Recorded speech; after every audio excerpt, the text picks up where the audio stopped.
Halo teman-teman, kali ini saya akan menjelaskan mengenai COVID-19, bagaimana caranya tetap aman dan tetap sehat selama pandemi. Kita mulai yang pertama.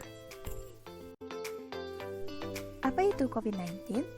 COVID-19 adalah penyakit yang disebabkan oleh virus SARS-CoV-2 atau Severe Acute Respiratory Syndrome Coronavirus 2. Virus ini pertama kali muncul di Wuhan, Cina pada akhir Desember 2019. Bagaimana cara penularannya? Sebelum kita membahas lebih lanjut bagaimana cara penularannya, mari kita bahas sedikit mengenai virus ini. Jadi, virus ini dinamakan coronavirus karena bentuk permukaannya menyerupai mahkota.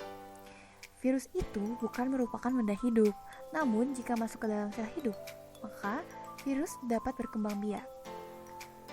Berikut adalah bagian dari virus yang bisa diketahui. Yang pertama ada spike protein, lalu ada lipid membrane, dan yang terakhir ada RNA atau bisa juga DNA di dalamnya.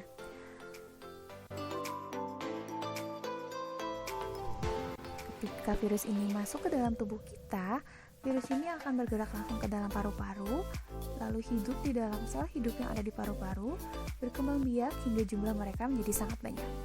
Hal ini memicu antibodi untuk datang dan memerangi virus ini. Namun, antibodi juga bisa terinfeksi virus ini sehingga cara kerja mereka menjadi terganggu. Mereka tidak hanya membunuh virus ini, namun juga membunuh sel hidup yang ada di dalam paru-paru. Namun ketika imunitas kita baik, antibodi kita mampu melawan semua COVID-19 yang ada di tubuh kita dan kita pun bisa berangsur-angsur membaik. Seperti yang saya jelaskan sebelumnya, virus bukan merupakan benda hidup. Namun, dan mereka itu bisa bertahan di beberapa benda yang ada di sekitar kita. Lalu, daya tahan virus COVID-19 pada benda yang ada di sekitar kita itu berbeda. Di kaca, mereka bisa bertahan selama 5 hari. Di kayu, mereka bisa bertahan selama 4 hari. Di plastik atau baja tahan karat, mereka bisa bertahan selama 3 hari. Di karton, mereka bisa tahan selama 24 jam. Dan di tembaga, mereka bisa tahan selama 4 jam. Ketika virus yang ada di benda-benda tersebut tersentuh oleh kita, lalu kita tidak sengaja menyentuh bagian mata, hidung, dan mulut tanpa sebelum mencuci tangan, maka virus itu juga bisa masuk ke dalam tubuh kita. Jika kita terinfeksi, ada beberapa gejala yang mungkin muncul. Yang pertama adalah batuk, lalu demam, dan yang terakhir adalah sesak napas. Namun, ada beberapa cara yang bisa kita lakukan sebagai pencegahan agar kita tidak tertular COVID-19, yaitu ingat 3M. Yang pertama adalah mencuci tangan.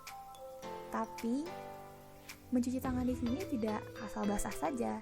Ada beberapa langkah yang perlu kita ikuti agar tangan kita bersih. Anjuran dari WHO, lakukan cuci tangan ini selama 40 detik dengan sabun atau hand sanitizer.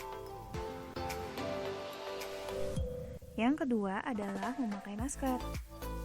Memakai masker ini penting bagi kita ketika kita ingin keluar rumah atau berkegiatan di tempat umum. Hal ini dilakukan untuk melindungi kita dan juga orang lain dari terpapar virus COVID-19. Yang terakhir adalah menjaga jarak. Kalau bisa sih antara orang yang satu dengan yang lain memiliki jarak 2 meter. Kenapa? Karena virus COVID-19 ini mudah menular jika jarak orang yang satu dengan yang lainnya itu dekat. Oleh karena itu, kita perlu menjaga jarak agar kita bisa mengurangi resiko terkena virus COVID-19. Sekian video mengenai COVID-19. Semoga bermanfaat untuk kita semua. Always be careful, stay safe, and stay healthy. Sampai jumpa lagi.